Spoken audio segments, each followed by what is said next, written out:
Hello, dear students. Welcome back to our channel Study Minto Me. So, today we are going to start Standard 9th English Syllabus chapter Great Scientist. Great Scientist यानी महान वैज्ञानिक, महान साइंसदान। तो ये जो chapter है आपके syllabus में दिया हुआ, इसके बारे में हम पढ़ने जा रहे हैं। और इसमें जो साइंटिस्ट का नाम दिया है वो बहुत ही मशहूर साइंटिस्ट है जिनका नाम है माइकल फेरेडे। आपने यकीनन कहीं ना कहीं माइकल फेराडे का नाम सुना होगा। तो इस चैप्टर में उनकी ज़िंदगी के बारे में बताया गया है कि किस तरीके से वो साइंटिस्ट बने, क्या क्या परेशानियां उन्होंने फेस की और उन्होंने क्या कुछ इजाद किया। तो वो सब हम देखेंगे। तो चैप्टर की शुरुआत होती है एक कोट से, दो लाइंस से। तो चलिए पढ़ते हैं। Great scientist, great scientist are persevering and never deterred by difficulties. जो महान साइंसदान होते हैं वो कैसे होते हैं? साबित कदम होते हैं। परसिवरिंग यानी साबित कदम, यानी उनकी ज़िंदगी में कैसा भी वक्त आए वो कभी भी भागते नहीं हैं, उनके कदम जमे होते हैं। And never deterred by difficulties, और वो मुश्किलात से नहीं डरते। तो ये क्वालिटीज़ होती है महान साइंटिस्ट की। यहाँ से हमारा चैप्टर शुरू होता है। Michael Faraday is regarded as one of the most distinguished scientists and inventors of modern times. Michael Faraday जो है वो क्या थे? एक बहुत ही मशहूर साइंटिस्ट थे, और जो नए ज़माने के जितने भी साइंसदान थे उसमें से एक बहुत मशहूर साइंसदान माने जाते थे। यानी हाल ही में उन्होंने नई नई डिस्कवरीज की थी। And his work on electricity is still a subject of study. यानी उन्होंने क्या चीज़ पे काम किया था? इलेक्ट्रिसिटी पे। उनका जो काम था, उनकी जो थियरीज थी वो इलेक्ट्रिसिटी पे थी। तो आज भी उनकी जो थियरीज है, उनके जितने भी फॉर्मूलाज है, उन पर पढ़ाई होती है, वो आज भी पढ़ा जाता है इन the form of Faraday's law. और जो भी उन्होंने ईजाद किया था उसको क्या कहते हैं? Faraday's law. But few know his inspirational life story. उनके लॉज को, उनकी थियरीज को तो सारी दुनिया जानती है, लेकिन उनकी जो ज़िंदगी की कहानी है वो सिर्फ कुछ ही लोग जानते हैं। Which is all about courage and fighting against the odds. उनकी ज़िंदगी में पूरा क्या था? हिम्मत थी। और क्या था? परेशानियों से किस तरीके से हमें लड़ना है, इस पर उनकी पूरी ज़िंदगी मुबन्नी थी। Michael Faraday was born into a poverty stricken family. तो यहाँ पर अभी उनका बैकग्राउंड बताया जा रहा है, उनका बचपन, कि उन्होंने कहाँ से शुरुआत की। तो माइकल फेराडे जो थे वो कहाँ पैदा हुए थे? एक झोपड़पट्टी में, एक बहुत गरीब फैमिली में पैदा हुए थे। इन अ डर्टी लंदन सबब, लंदन के एक झोपड़पट्टी में, जो कि बहुत गरीबी में पैदा हुए थे। He suffered from a speech defect as a child. और बचपन से ही उनको क्या बीमारी थी? बोलने की बीमारी थी। वो सही तरीके से बात नहीं कर पाते थे, सही अल्फाज नहीं अदा कर पाते थे। He would pronounce rabbit as wabbit. तो देखिए, उनको उनकी बीमारी की वजह से अल्फाज बोलने में परेशानी होती थी। तो जब अगर उनको रैबिट बोलना होता तब उनके ज़बान से वैबिट निकलता। ही कुड नॉट इवन से हिज ओन नेम। यहाँ तक कि वो खुद का नाम भी सही से नहीं ले पाते थे। And would call himself Faraday.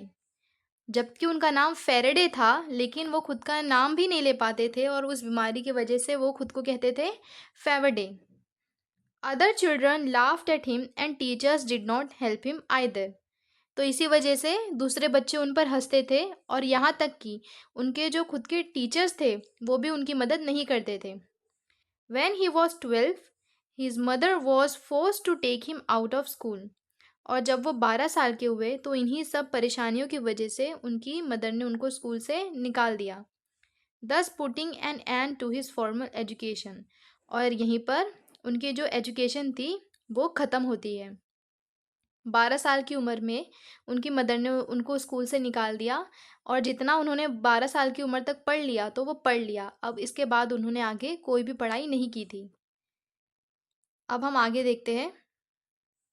हमारा पहला पैसेज कंप्लीट हुआ। नेक्स्ट पैसेज स्टार्ट हो रहा है। At 13, however, he started working with a book binder. फिर जब वो 13 साल के हुए, तब कैसे भी वो एक बुक बाइंडर के यहाँ पर काम करना चालू किया उन्होंने। बुक बाइंडर बच्चों किसे कहते हैं? बुक जो लोग बाइंड करते हैं उन्हें बुक बाइंडर कहते हैं। तो जब वो 13 साल के हुए तो उन्होंने वहाँ पर जॉब करना शुरू की। Binding hundreds of books during the day and staying up all night to read them. जब उन्होंने वहाँ पर जॉब ली, तब दिन में तो वो कई 100 बुकों को बाइंड करते थे, लेकिन रात में वो पूरी रात क्या करते थे? वही किताबें पढ़ते थे। रीडिंग दस बिकेम हिज ऑब्सेशन। ऑब्सेशन यानी दिलचस्पी, उनका एक कह सकते हैं हॉबी। तो यहीं से जो रीडिंग है यानी जो पढ़ना, वो उनकी खूबी बन गया। उनको पढ़ने में बहुत मज़ा आता था। तो पढ़ने की शुरुआत देखिए यहाँ से हुई। One day he came across a book on electricity. एक दिन उनके हाथ एक ऐसी बुक लगी जो जो इलेक्ट्रिसिटी के ऊपर बेस्ड थी। Which had been sent to his master for binding. और वो बुक उनके पास क्यों आई थी? बाइंडिंग के लिए आई थी। He started reading it and was completely hooked. उससे पहले उनको इलेक्ट्रिसिटी के बारे में कुछ नहीं पता था, लेकिन जब उनके हाथ में वो बुक लगी तो वो उन्होंने उसको पढ़ना शुरू किया और पूरे हैरान रह गए वो उसे पढ़ते वक्त। That was his first introduction to the subject of electricity. क्योंकि वो पहली बार जान रहे थे कि इलेक्ट्रिसिटी भी जैसी कोई चीज़ होती है। इलेक्ट्रिसिटी के बारे में उनको पहली पहली बार पता चल रहा था। Which soon became a life long fascination. और ये बुक पढ़ने के बाद जो इलेक्ट्रिसिटी जो सब्जेक्ट था, ये जो टॉपिक था, ये उनका लाइफ लॉन्ग फैसिनेशन बन गया, यानी उम्र भर का एक उनका फेवरेट बन गया, एक शौक बन गया उनका। Faraday was still poor at 21। अब उनकी एज कितनी हो गई है? 21 साल। अब वो 21 साल के हो गए हैं, लेकिन वो अभी भी गरीब है। Once a friend gave him a free ticket to a public lecture and demonstration by the renowned chemist Humphry Davy at London's Royal Institution. अब देखिए बच्चों, यहाँ से कहानी में थोड़ा ट्विस्ट आ रहा है, क्योंकि अब फेरेडे की ज़िंदगी में एक नया मोड़ आने वाला है। उनकी ज़िंदगी में किसी और केमिस्ट की एंट्री होने वाली है, और वो उनका नाम क्या था? Humphry Davy. एक दिन क्या हुआ कि उनका जो दोस्त था फेरेडे का, उन्होंने ना उनको फ्री टिकट दे दिया एक लेक्चर का, जो कि कहाँ होने वाला था? लंदन्स रॉयल इंस्टीट्यूशन में। और वो लेक्चर कौन लेने वाला था? Chemist Humphry Davy. केमिस्ट हम उसे कहते हैं जो केमिकल्स में जो माहिर होते हैं, जो उसके एक्सपेरिमेंट्स करते हैं, जो उसका उसमें बहुत एक्सपर्ट होते हैं, उन्हें हम केमिस्ट कहते हैं। तो उस ज़माने में केमिस्ट थे हम्फ्री डेवी। उनका लंदन रॉयल इंस्टीट्यूशन में लेक्चर होने वाला था, और उसी की टिकट फेरेडे को उनके दोस्त से मिल गई थी। Davy's work on chemicals and electrical lighting was the subject of conversation among the scientist of that age. और वो जो हम्फ्री डेवी थे, उनका काम इतना ज़्यादा अच्छा था कि उस वक्त के जो साइंटिस्ट होते थे, वो उनके काम पर स्टडी करते थे। और वो उन्होंने कौन कौन सी फील्ड में काम किया? केमिकल्स की फील्ड में और इलेक्ट्रिकल लाइटिंग की फील्ड में। आगे देखते हैं हम।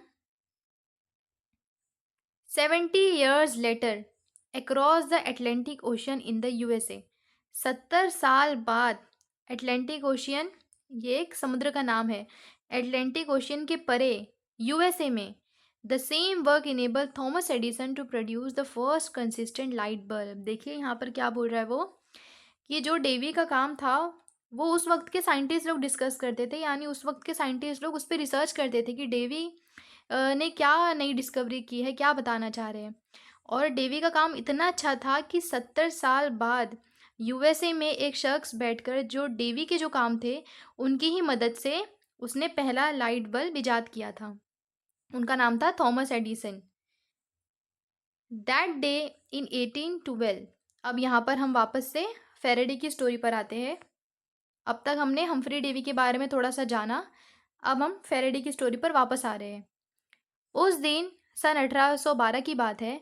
Faraday was spell bound by Davy's lecture. Faraday Davy के लेक्चर में बैठे थे।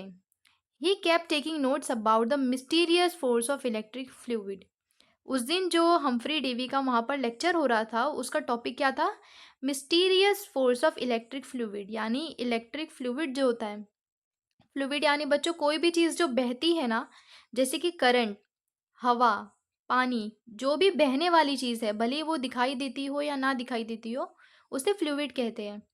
और मिस्टीरियस यानी पुरासरार, फोर्स यानी आपको पता है एक ऐसी ताकत। तो उस दिन जो हम्फ्री डेवी का लेक्चर था, उसका टॉपिक यही था कि mysterious force of electric fluid. इस पर वो उस हॉल में लेक्चर दे रहे थे, कब, सन 1812 में। और उनके लेक्चर हॉल में वहाँ पर फेरेडे भी मौजूद थे। फेरेडे वहाँ पर बैठ के क्या कर रहे थे, उनके पूरे अल्फाजों का नोट्स तैयार कर रहे थे, हर चीज़ लिख रहे थे। He was so engrossed in the lecture that he forgot to applaud with the rest of the crowd. अब देखिए यहाँ पे बता रहा है वो कि फेरेडे इतने मशगूल हो गए थे, इतने खो गए थे उनके लेक्चर में, कि जब लेक्चर ख़त्म हुआ और लोग तालियां बजाने लगे, भीड़ जब तालियां बजाने लगी, तब फेरेडे ने ताली नहीं बजाई, क्योंकि उनको होश ही नहीं था कि लेक्चर ख़त्म हो गया है। वो इतने ज़्यादा खो गए थे। अपलॉड का मतलब तारीफ़ है, तालियां बजाना। क्राउड का मतलब होता है भीड़। इनग्रॉस्ड का मतलब एकदम गुम हो जाना, एकदम फोकस्ड हो जाना उसी चीज़ में। When he went back, his notes were so comprehensive that he bound them into a book. जब वो लेक्चर ख़त्म करके फेरेडे अपने घर गए, तब उन्होंने ये चीज़ पे गौर किया कि जो उनके नोट्स है वो बहुत लेंदी बन गए हैं, बहुत ज़्यादा बन गए हैं। तो उन्होंने उसको एक बुक में बाइंड कर दिया, जैसे कि वो बुक बाइंडिंग का ही काम करते थे। तो उन्होंने उन पेजेस को बाइंड कर लिया। कॉम्प्रहेंसिव यानी लेंदी, ब्रॉड, ज़्यादा। Meaning to gift it to Davy someday, और वो बाइंड करते वक्त ये सोच रहे थे कि ये चीज़ जो मेरी नोट्स है, ये मैं एक दिन हम्फ्री डेवी को गिफ्ट करूँगा। Faraday decided that day that he did not just want to sell books, he wanted to be a great scientist. और उस दिन उन्होंने ये फैसला लिया कि अब मैं बस बुक्स नहीं बेचूंगा, अब मैं एक अजीम साइंसदान बनूंगा, अब मैं एक महान साइंटिस्ट बन के दिखाऊंगा। Good enough to write his own books, इतना अच्छा कि मैं भी खुद की बुक्स लिख सकूं। Davy become his role model. और फेरेडे के मन में ये ख्याल क्यों आ रहा था, क्योंकि वो जो हम्फ्री डेवी थे उनसे बहुत ज़्यादा मुतासिर थे, बहुत ज़्यादा इन्फ्लुएंस थे। उनको ही देखकर फेरेडे ने ये निर्णय लिया था, ये फैसला लिया था कि अब मैं भी साइंटिस्ट बनूंगा और अपनी बुक्स लिखूंगा। But there was a problem, लेकिन ये इरादा तो उन्होंने कर लिया, लेकिन वहाँ पर एक परेशानी थी। He did not have the social status, money और the education to pursue science. क्योंकि इरादा तो कर लिया, लेकिन ना तो उनके पास कोई सोशल स्टेटस था, यानी माशरे में कोई उनका मकाम था, ना ही उनके पास पैसा था, और ना ही उनके पास इतनी पढ़ाई थी साइंस से रिलेटेड।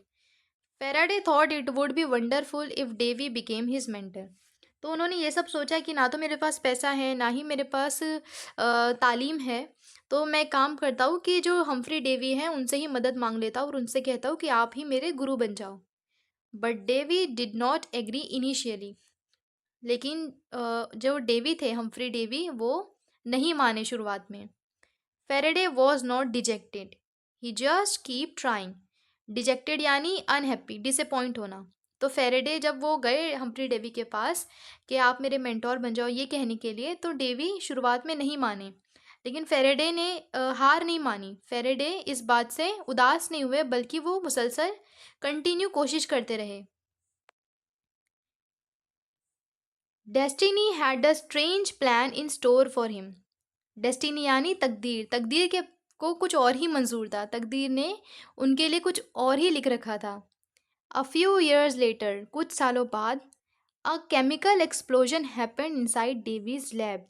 एक दिन क्या हुआ, एक केमिकल ब्लास्ट हो गया। एक्सप्लोजन यानी ब्लास्ट होना। एक केमिकल ब्लास्ट हो गया हम्फ्री डेवी के लैब में। जैसे कि मैंने आपको पहले बताया कि हम्फ्री डेवी केमिस्ट थे, वो केमिकल्स को केमिकल की मदद से पूरा काम करते थे। तो उनके लैब में एक दिन केमिकल ब्लास्ट हो गया and he was temporarily blinded, और वो क्या हो गए, अंधे हो गए, नाबीना हो गए। He now needed an assistant with an excellent memory to help him. अब उनको किसकी ज़रूरत लगी, एक असिस्टेंट की, जो कि बहुत होशियार हो, जिसकी मेमोरी बहुत तेज़ हो। उनको एक ऐसा असिस्टेंट चाहिए था। He was reminded of Faraday and decided to hire him as his secretary. जब उनको ज़रूरत लगी तब उनको याद आया कि एक दफ़ा उनके पास फ़ैराडे आए थे, तो उन्होंने ये सोचा कि अभी मैं उनको हायर कर लेता हूँ अपने सेक्रेटरी के रूप में। Davy never believed Faraday could do anything in the field of science.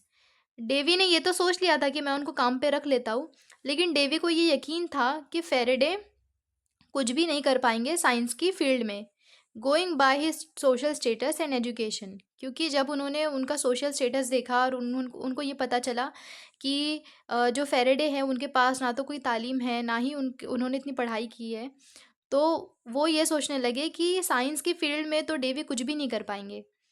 He therefore dismiss Faraday's aspiration and advise him to stick to book binding. इसीलिए उन्होंने उनको मना मना कर दिया था और कहने लगे थे कि तुम बुक बाइंडिंग के ही काम पर ध्यान दो। ये वो तब कब की बात बता रहे हैं जब वो पहली दफ़ा काम मांगने गए थे। कौन? फ़ैराडे। जब पहली दफ़ा काम मांगने गए थे हम्फ्री डेवी से, ये वो तब की बात बता रहे हैं। But Faraday was relentless. लेकिन फ़ैराडे को चैन नहीं था। He work day and night and learn as much as he could about Davy's experiment.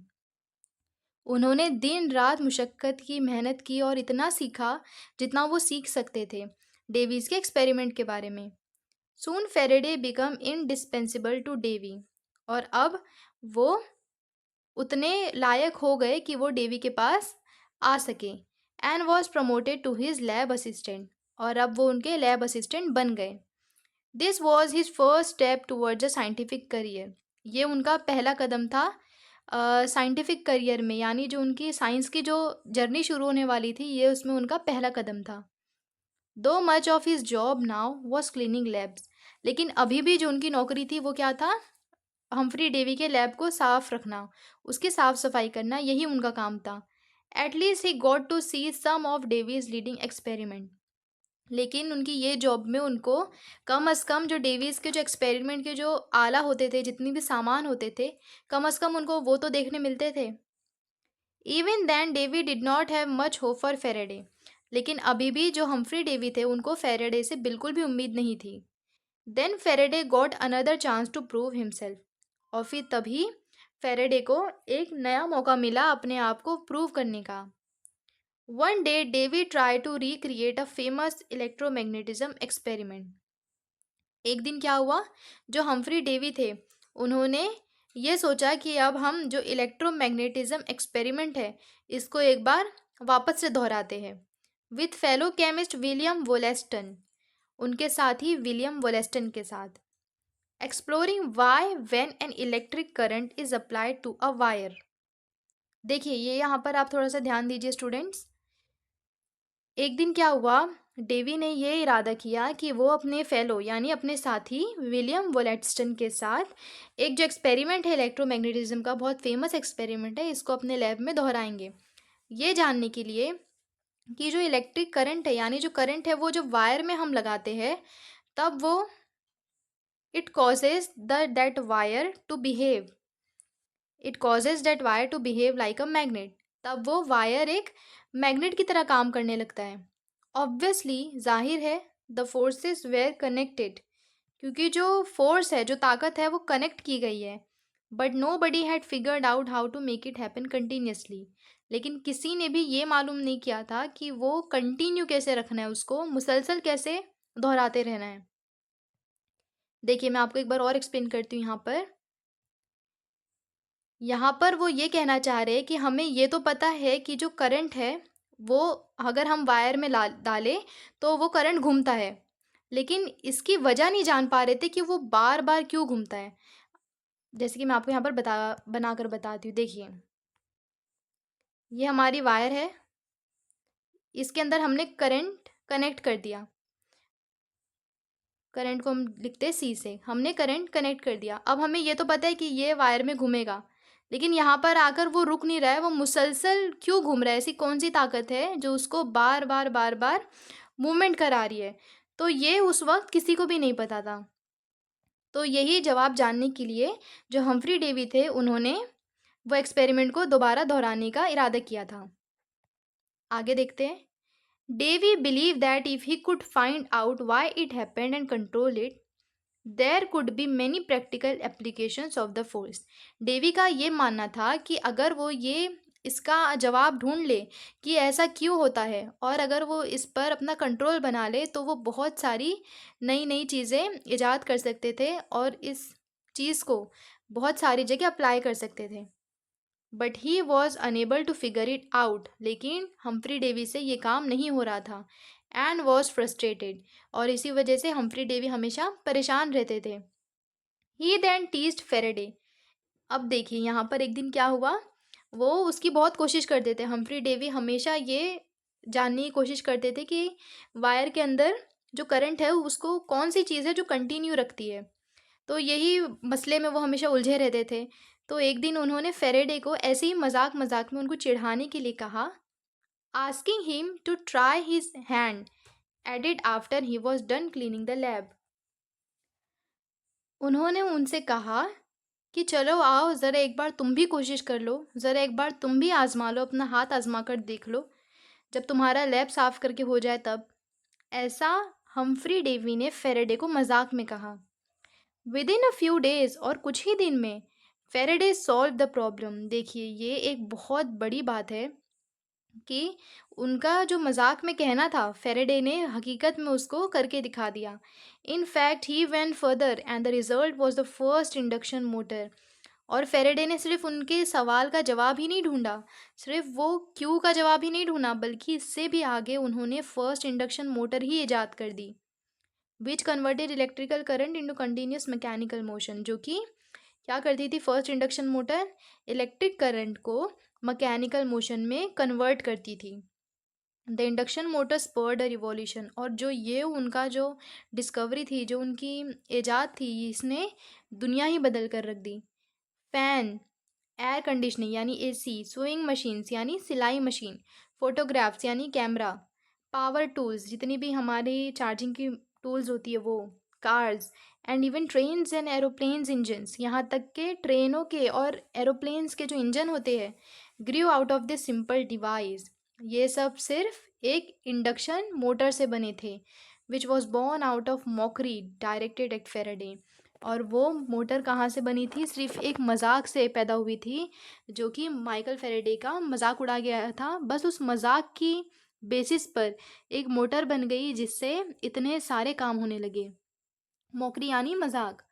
Faraday became a celebrity scientist overnight. Faraday जो थे वो रात ही रात एक सेलिब्रिटी साइंटिस्ट बन गए, यानी एक मशहूर साइंटिस्ट बन गए। Nobody now cared about his social status और एजुकेशन। और अब उनकी ये कामयाबी के बाद कोई भी ये फिक्र नहीं करता था कि क्या वो कितने पढ़े लिखे हैं या उनका क्या सोशल स्टेटस है। This young man had just created a revolution. इस नौजवान ने बस एक दुनिया बदल देने वाला काम किया। रिवॉल्यूशन यानी क्रांति। One would think as a teacher Davy was happy at his pupil's achievement. Pupils यानी बच्चों, स्टूडेंट होता है। तो जो जो भी ये कहानी को सुनेगा तो जाहिर सी बात है हमारे जहन में ये सवाल आएगा कि हाँ, जो हम्फ्री डेवी थे वो बहुत खुश होंगे फेराडे से कि उनके असिस्टेंट ने इतना बड़ा काम कर दिया है, वो बहुत खुश होंगे। But in reality he was jealous. लेकिन हकीकत ऐसी नहीं थी। हकीकत में जो हम्फ्री डेवी थे वो बहुत जलते थे माइकल फेराडे से। People started telling Davy that of all his discoveries, the best was Faraday himself. क्यों जलते थे वो? क्योंकि जब लोग उनसे मिलते थे हम्फ्री डेवी से तो लोग कहते थे कि तुम्हारी जितनी भी ज़िंदगी में तुमने जो भी चीज़ें बनाई हैं, जितनी भी थियरीज लिखी हैं, उनमें सबसे बेस्ट जो काम है वो फेरेडे का है। This made him even more jealous, और इसकी वजह से उनको और जलन होती। An angry Davy gave Faraday an impossible task to keep him out of his way. अब देखिए, अब जो हम्फ्री डेवी थे वो गुस्से में आकर उन्होंने क्या किया, एक दिन ऐसा इम्पॉसिबल टास्क यानी नामुमकिन काम लेकर आए माइकल फेराडे के लिए, ताकि वो अब फेराडे को अपने रास्ते से हटा सकें। He handed him a piece of Bavarian glass. उन्होंने बेवेरियन ग्लास, बच्चों एक ऐसा ग्लास होता है, एक ऐसी कांच होती है खास तरीके की जो कि हम टेलीस्कोप और माइक्रोस्कोप में लगाते हैं। तो जो हम्फ्री डेवी थे उन्होंने फेरेडे को बेवेरियन एक ग्लास का टुकड़ा दिया, which was use in the lenses in telescopes and microscope, जो कि यूज़ होती थी टेलीस्कोप और माइक्रोस्कोप की लेंस में। एंड आस्क्ड हिम, और उनसे कहा, टू रिवर्स इंजीनियर इट, यानी अब तुम इसका उल्टा इस्तेमाल करके दिखाओ, इसका उल्टा यूज़ करके दिखाओ। Bavarian glass was manufactured by secret complicated process. Bavarian glass जो होती है, यानी वो कांच जो होती है, वो एक बहुत ही राज बात होती है और बहुत मुश्किल तरीन प्रोसेस से बनती है, जो कि ये प्रोसेस ज़्यादा आम नहीं था, ना ही किसी को मालूम था, क्योंकि बहुत ख़ास तरीके से वो ग्लास बनाई जाती है। एंड डेवी न्यू दैट, और ये बात डेवी को पता थी। With the equipment available in the lab Faraday would never be able to accomplish the task. और डेवी ये जानते थे कि जो भी वो इस्तेमाल किए जाते हैं बेविरियन ग्लास के लिए, यानी जो भी मटेरियल, जो भी हमें टूल्स लगते हैं बेवेरियन ग्लास को बनाने के लिए, वो उनके लैब में अवेलेबल नहीं थे। तो हम्फ्री डेवी को ये बात का पक्का यकीन था कि मेरे लैब में तो वो सब सामान है ही नहीं जिसकी मदद से जो माइकल फेरेडे है वो बेवेरियन ग्लास का उल्टा यूज़ करके दिखाए। तो उनको पक्का पता था कि माइकल फेरेडे हार जाएंगे। This piece of glass became a significant thing in his life. अब क्या हुआ, ये जो कांच का टुकड़ा था, ये जो माइकल फेरेडे की ज़िंदगी में एक महत्वपूर्ण हिस्सा रखता है। Faraday had a never give up attitude. Never give up यानी कभी ना हारने वाला, कभी हार ना मानने वाला, एटीट्यूड यानी रवैया। फेरेडे का जो रवैया था, जो उनका जो नेचर था, वो कैसा था, नेवर गिव अप वाला, कभी हार ना मानने वाला। एंड ही रिस्पेक्टेड डेवी, और वो जो हम्फ्री डेवी थे उनकी बहुत इज्जत करते थे। So he accepted the assignment, और इसीलिए उन्होंने जो उनका चैलेंज था, जो उनका असाइनमेंट था, प्रोजेक्ट था, उसको कबूल कर लिया। डिस्पाइट नोइंग, इसके बावजूद, ये जानने के बावजूद भी, that it would be very difficult, कि वो उनसे नहीं होगा, मतलब वो बहुत उनको मुश्किल जाएगा, बहुत परेशानी होगी, ये जानने के बावजूद भी उन्होंने वो एक्सेप्ट कर लिया। ही टॉयल्ड फॉर 4 ईयर्स, और वो 4 सालों तक लगातार कोशिश करते रहे, with no help from Davy, और उन्होंने डेवी की कोई भी मदद नहीं ली। एंड एज एक्सपेक्टेड, और जैसा कि उम्मीद थी, फेल्ड, माइकल फेरेडे हार गए, वो कामयाब नहीं हो सके। Faraday never learn the secret, उन्होंने ये राज कभी जान ही नहीं पाए कि किस तरीके से उसका उल्टा यूज़ करना है। And this reminded his first failure as a scientist, और ये जो एक्सपेरिमेंट था, ये उनकी ज़िंदगी में पहला फेलियर था वैज्ञानिक बनने के बाद। To remind himself of this difficult times, ये वक्त, ये जो उनका मुश्किल तरीन वक्त था, ये 4 सालों का, ये हमेशा याद रखने के लिए, he kept a single glass brick on his shelf as a सोवेनिर।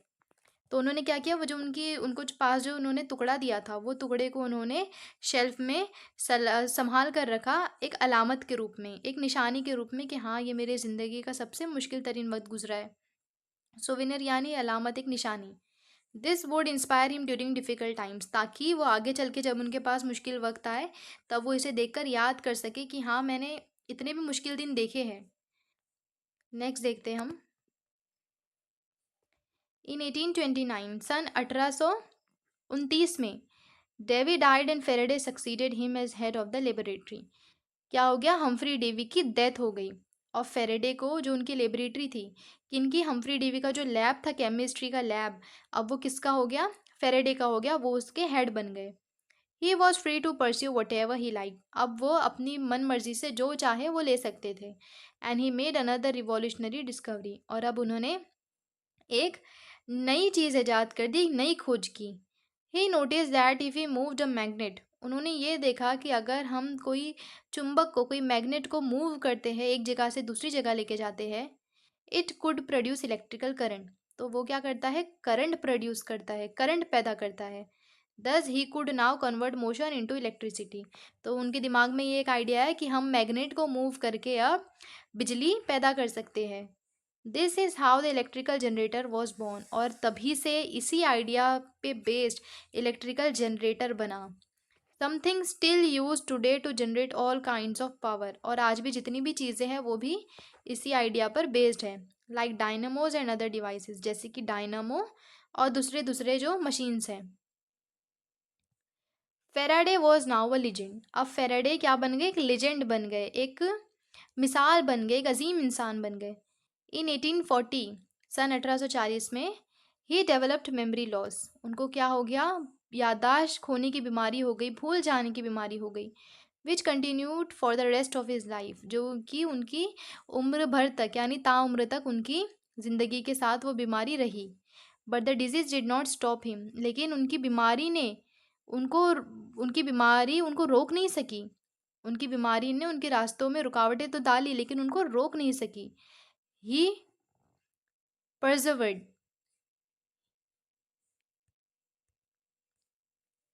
he persevered, starting a complicated experiment to prove that light was closely related to electricity and magnetism. अब उनको मेमोरी लॉस की बीमारी होने के बावजूद भी वो क्या करते रहे, अपने जो एम था, जो उनका मिशन था, जो मकसद था, उस पर कदम जमाए रखा उन्होंने। और वो क्या करने लगे, अब किस चीज़ में वो गुम हो गए कि अब उनको ये प्रूव करना है कि जो रोशनी होती है, वो जो बिजली होती है और जो मैग्नेटिज्म होता है यानी जो चुंबक की जो ताकत होती है उससे बहुत मिलती जुलती है, बहुत रिलेट करती है। A novel thought in those times, जो कि उस वक्त की एक नोवेल भी थी। Remember that piece of Bavarian glass Faraday had kept on his shelf. क्या आपको याद है कि वो बेवेरियन ग्लास जो कि उन्होंने अपने शेल्फ में रख दिया था। He was determined to convert the reminder of his first major failure to an instrument of great success. He was determined to convert the reminder of his first major failure to an instrument of great success. अब उन्होंने ये ठान लिया था कि वो जो उनका पहला जो फेलर था, जो उनका पहली हार थी, अब वो उसको उनकी कामयाबी में, उनकी काबिलियत में तब्दील करेंगे। He use the same glass now to show that in the presence of a magnet. अब उन्होंने क्या किया, उन्होंने वही बेवेरियन ग्लास को लिया और उसको मैग्नेट के सामने शो किया। Light could be isolated into a single wave rather than spreading out randomly in all directions. अब क्या हुआ, जो रोशनी थी ना वो एक ही जगह जाने लगी बजाय इसके कि वो हर तरफ फैल जाए। उन्होंने क्या किया, उन्होंने वो ग्लास लिया, he use the same glass, उन्होंने वही बेवेरियन ग्लास लिया now to show that in the presence of a magnet, और मैग्नेट रखा एक जगह और वो ग्लास लिया। Light could be isolated into a single wave, अब वहाँ पर लाइट जलाई तो जो लाइट थी ना वो एक ही जगह जाके जमा हुई, ये नहीं कि लाइट पूरी तरह रोशन हो गई, नहीं, लाइट की दिशा एक ही थी। अ कॉन्सेप्ट कॉल पोलराइजेशन, और जो कॉन्सेप्ट को वो कहने लगे पोलराइजेशन, यानी लाइट, देखिए यहाँ पर जैसे कि एक बल्ब है, मैं आपको एक समझाती हूँ अच्छी तरीके से। यहाँ पर बल्ब है और ये बल्ब में से रोशनियाँ निकल रही हैं, ये बल्ब में से चारों तरफ रोशनियाँ निकल रही हैं। तो ये स्प्रेडिंग ऑफ लाइट है, यानी लाइट की जो रोशनी है वो फैल रही है। लेकिन माइकल फेरेडे ने क्या किया, माइकल फेरेडे ने यहाँ पर एक मैग्नेट रखा, यहाँ पर ग्लास जो था उनका, जो बेवेरियन ग्लास था वो रखा और यहाँ पर रोशनी जलाई। तो जितनी भी जो लाइट थी तो वो इस तरीके से फैलने की बजाय, यानी वो इस तरीके से फैलने की बजाय बल्कि सिर्फ एक दिशा में जाने लगी, बस एक दिशा में, वो फैली ही नहीं। और इसी प्रोसेस को हम कहते हैं polarisation.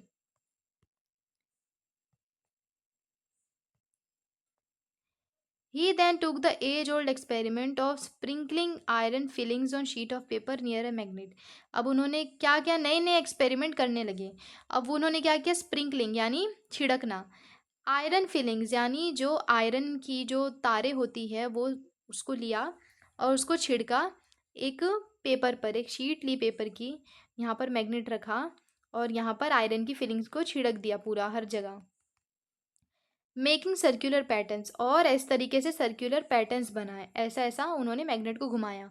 He went on to prove that this patterns were not a property of the iron filings. और अब उन्होंने देखा कि ये जो प्रॉपर्टी है वो आयरन फिलिंग्स की नहीं है। In fact they were due to the invisible magnet fields, यानी वो जो जिस तरीके से वो घुमा रहे थे ना तो आयरन फील्ड अपनी अपनी ये पोजीशन चेंज कर रहे थे। तब उन्होंने देखा कि आयरन फील्ड्स जो है वो अपनी जो जगह है वो चेंज कर रहे हैं।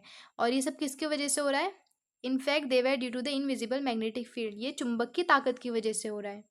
That fill the empty space around the magnet and hence disturb the filings, जो कि जो आयरन की जो छोटे छोटे उनकी स्प्रिंकल्स थे उसको हिला रहे थे, उनको मूव करने में कामयाब थे। This is where his lack of formal education went against him, और यही वो वक्त था कि जब उन्होंने जो एजुकेशन नहीं ली थी, जो उनकी ला तालीमियत थी, यानी उन्होंने ज़्यादा पढ़ाई तो की नहीं थी, और यही वो वक़्त था जब उनको ऐसा लगा कि उनको और एजुकेशन मिलनी चाहिए थी, उनको कमी महसूस हुई। Faraday did not know much about advanced mathematics, क्योंकि वो एडवांस मैथ्स के बारे में नहीं जानते थे। So he just copied the iron filing patterns with his hand. तो उन्होंने बस जो आयरन फिलिंग पैटर्न्स था, उसको अपने हैंड से ही कॉपी कर लिया। He was unable to explain them in the form of mathematical equation. लेकिन वो उनकी जो पैटर्न्स थे उसको मैथ्स के ज़रिए से नहीं समझा पा रहे थे, मैथ्स के ज़रिए से नहीं बता पा रहे थे।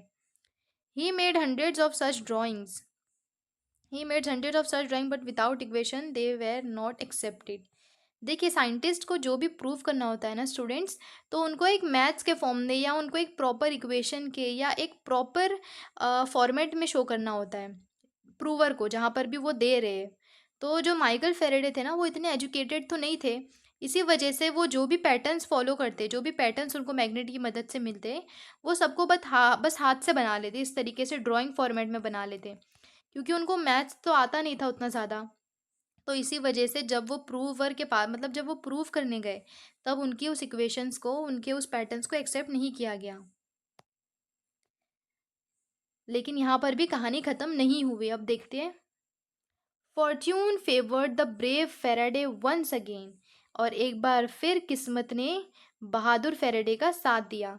When he met James Maxwell. अब वो किससे मिले? जेम्स मैक्सवेल से मिले। ये भी एक फिजिसिस्ट है, यानी ये भी एक फिजिक्स के माहिर है।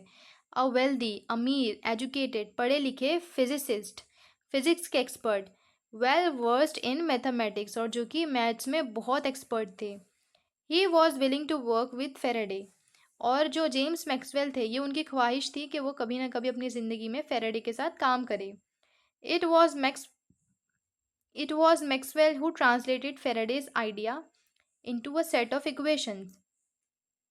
अब ये मैक्सवेल का आइडिया था कि उन्होंने जब उनका काम देखा, जो फेराडे की जितनी भी पैटर्न्स थी उसको देखा, तो उन्होंने ये तय किया कि अब मैं इनको मैथ्स की इक्वेशन में बदलूंगा, that are now called Maxwell's equation. और जो भी उन्होंने उस वक्त, जो भी फेराडे की जो पैटर्न्स थी, आयरन फिलिंग के पैटर्न जो कि मैग्नेटिक फील्ड से बन रही थी, उसको उन्होंने मैथ्स की इक्वेशन में कन्वर्ट किया। और आज आज हम उस इक्वेशंस को कहते हैं मैक्सवेल्स इक्वेशन, उनको मैक्सवेल का नाम देते हैं। Their combined work has helped us in many ways. और जो मैक्सवेल और फेराडे का जो मिला जुला काम था, वो आज हमको बहुत सारे रास्तों में मदद कर रहा है। Electronics and communication system today are design around the discoveries. तो आज का जो भी हमारा इलेक्ट्रॉनिक्स और कम्युनिकेशन सिस्टम है, वो इन दोनों की डिस्कवरीज, इन दोनों की थियरीज पर ही बेस्ड है। सम डे, कुछ दिन, we might even be able to communicate with aliens across different galaxies. तो यहाँ पर लिखा है कि कुछ दिन और के आगे चलकर हम एलियन से भी, जो कि दूसरी खलाओं में, दूसरी धरती पर, दूसरे प्लैनेट्स पर मौजूद है, उनसे भी हम बातचीत कर पाएंगे using the products of this discoveries. यही ऐसे जो इनकी जो खोजें थी, उसकी मदद से हम यहाँ तक के दूसरे एलियन से भी बात कर पाएंगे जो कि दूसरे ग्रह पर मौजूद है। Faraday's life started with difficulties. Michael Faraday था, जो थे, उनकी ज़िंदगी शुरू हुई थी मुश्किलात से। But as a great scientist he met each difficulty with perseverance and conviction.